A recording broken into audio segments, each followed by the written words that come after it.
Pandemiya dövründə mən rayondaydım.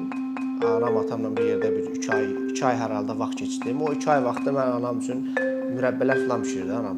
O mürəbbələri üçün özüm köhnə taxtalardan əməlli başlı belə, yəni normalda mən onu sifariş eləsəm yəqin bir 250-300 manat verməliyəm.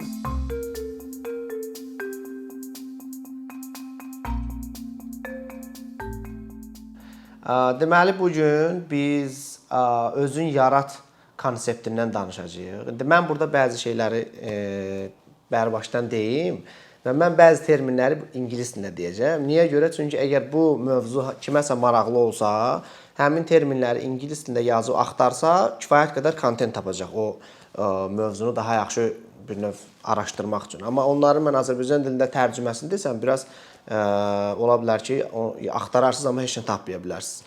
Ona görə bəzi şeyləri mən ingiliscə deyib, onun tərcüməsini deyəcəm. Bunu bərbaşdan deyim, hamı bir xəbərdar olsun.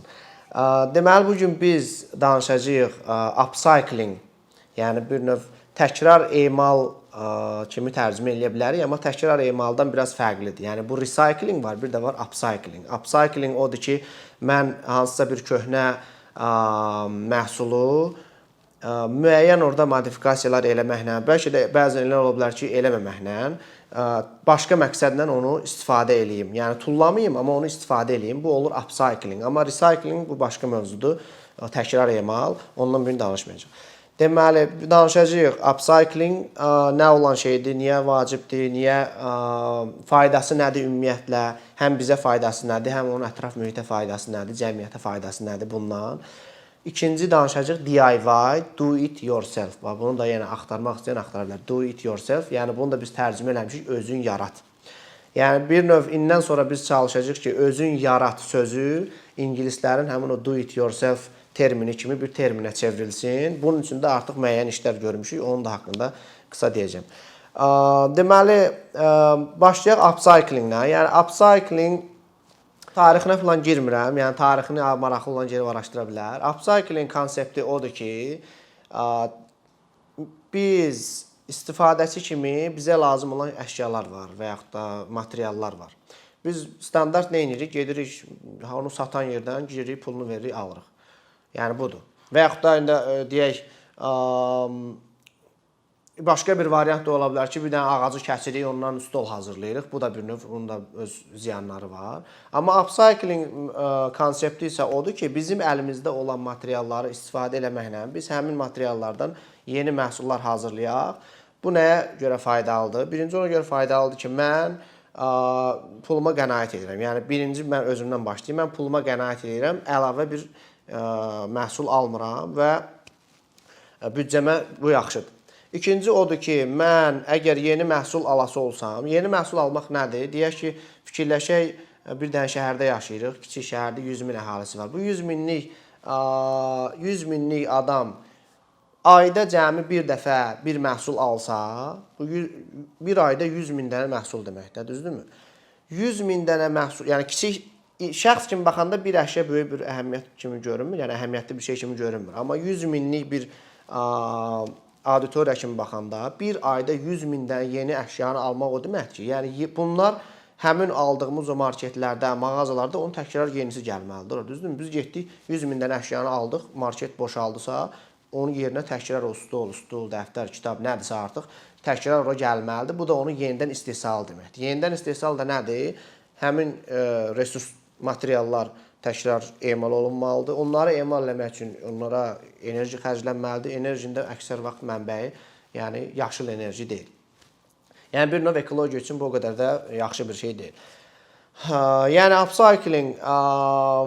upcycling ona görə ikinci yaxşıdır ki, əgər cəmiyyət kimi biz həmin o yanaşmanı özümüz tətbiq eləyə bilsək, bu ətraf mühit üçün də faydalıdır. Elə ətraf mühit də bizim üçün mövcuddur da, belə bir tərəfdən baxanda. Biraz belə məncil kimi səslənməsin, amma yəni az ağaclar kəsilsə biz daha yaxşı bir mühitdə yaşayacağıq.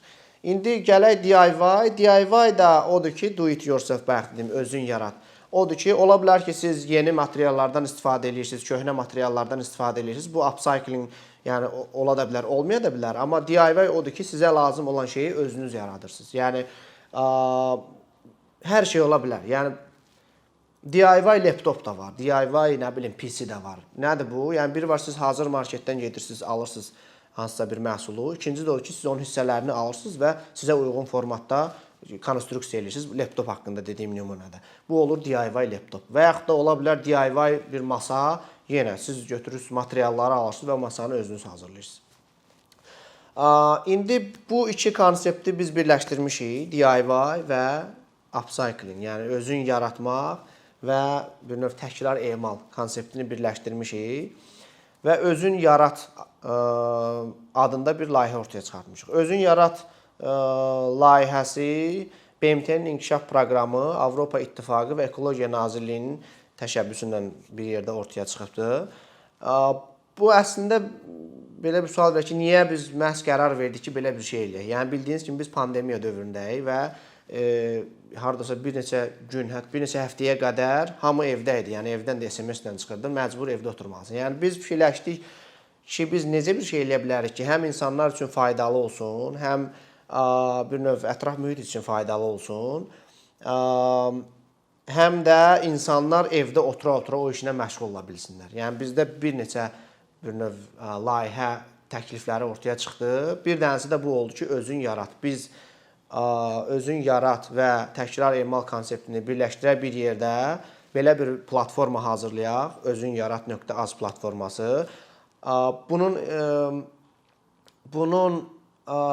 qlobal bazarda alternativi var. O deməli Instructables saytı var. Instructables.com.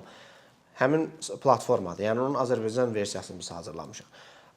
Bu platforma nə işə yarayır? Bu platformada özü yaradanlar və yaxud da yaratmaq istəyənlər bir yerə yığılırlar. Mən əgər nəsə bir məhsul hazırlamışamsa, onun hazırlanma addımlarını bir-bir çəkirəm. Yəni birinci hansı materiallar mənə lazımdır, hansı alətlər lazımdır, sonra addım 1, addım 2, addım 5. Əgər siz deyək köhnə yağ boçkasından əl üzüyan hazırlamaq istəyirsinizsə, necə hazırlaya bilərsiniz? Məsəl üçün bu dediyim köhnə boçkadan hazırlanan əl üzüyan bizim layihələrdən bir dənəsidir orada. Və yaxud da köhnə metallardan siz necə daşına bilən manqal hazırlaya bilərsiniz. Və yaxud da plastik butulkalardan çox estetik, yəni bizim səhv eləmirəmsə qalib layihəmiz oldu həmin layihə. Çox estetik xanım çantası necə hazırlaya bilərsiniz? Yəni marketdə gedib bu çantanı görsəz, mən inanmıram ki 10 nəfərdən bir dənəsi desin ki, bu plastik butulkadan hazırlanıb. O qədər estetik. Necə hazırlaya bilərsiniz bunu? Hamısını orada materiallar öz yerində, alətlər öz yerində addım və addım ya şəkil formatında, ya video formatında təqdim eləyir hazırlayan insanlar. Və digər insanlar isə girib həmin addımlara baxaraq bunu təkrarlaya bilərlər.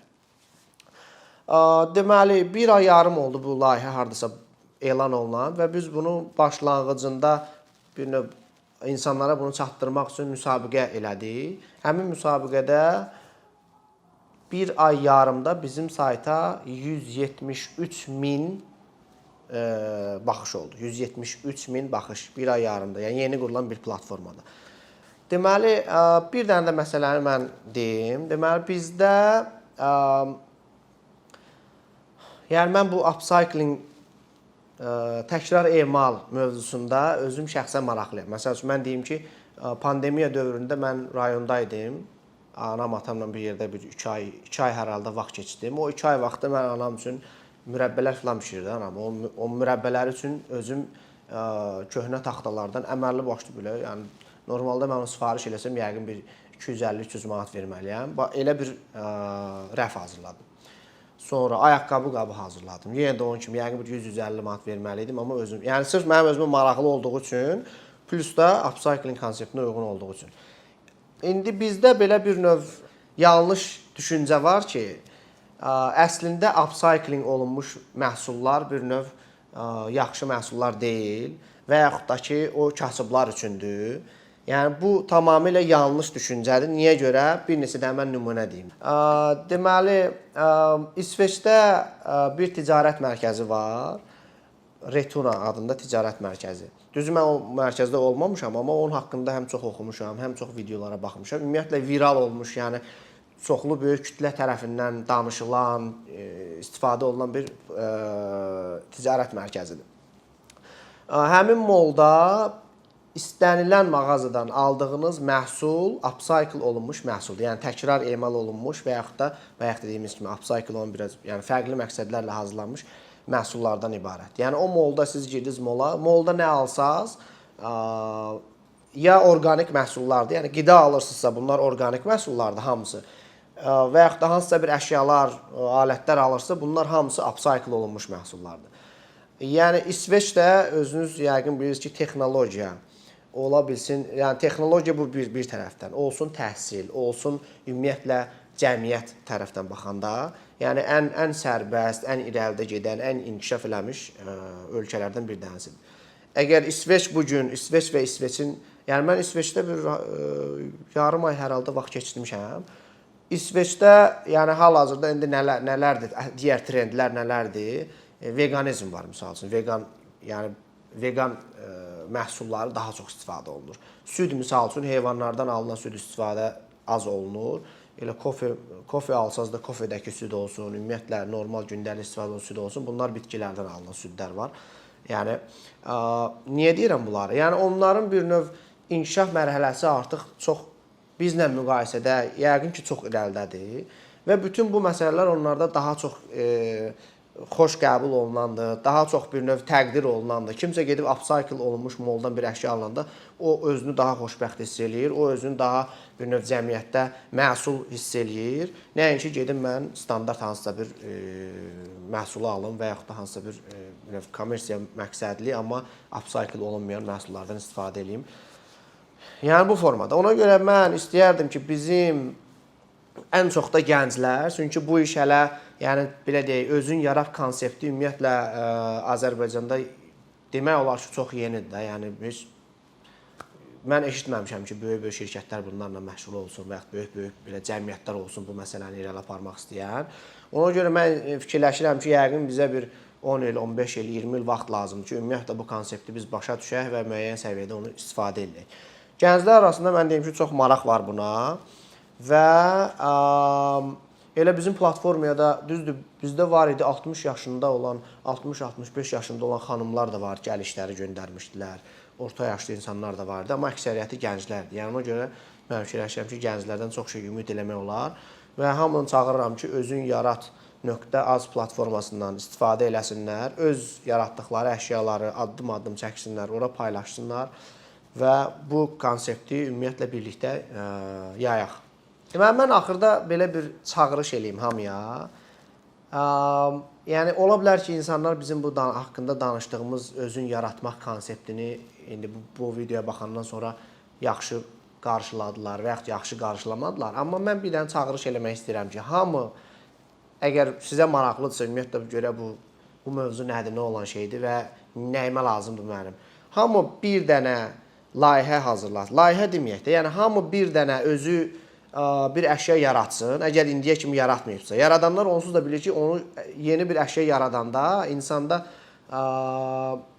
istər-istəməz həmin əşyaya qarşı tamam fərqli bir düşüncələr olur, fərqli bir hisslər olur. Yəni əşya ilə sizin aranızda artıq bir emosional bağ yaranır. Amma siz onu hardansa alanda sizdə mümkün deyil ki, elə bir təcrübə olsun. Çünki pis də alınsa o, yaxşı da alınsa, siz öz yaradıcılığınızı, öz əziyyətinizi, əməyinizi o əşyaya verirsiniz və istər-istəməz sizin gözünüzdə o standart əşyadan çox-çox daha fərqli bir səviyyədə olur və siz özünüzü çox xoşbəxt hiss edirsiniz.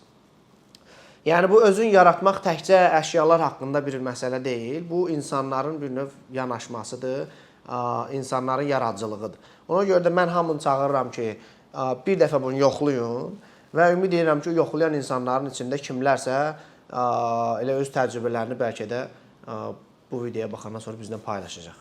Yəni bunu ümid edərək hamını özü yaratmağa çağırıram.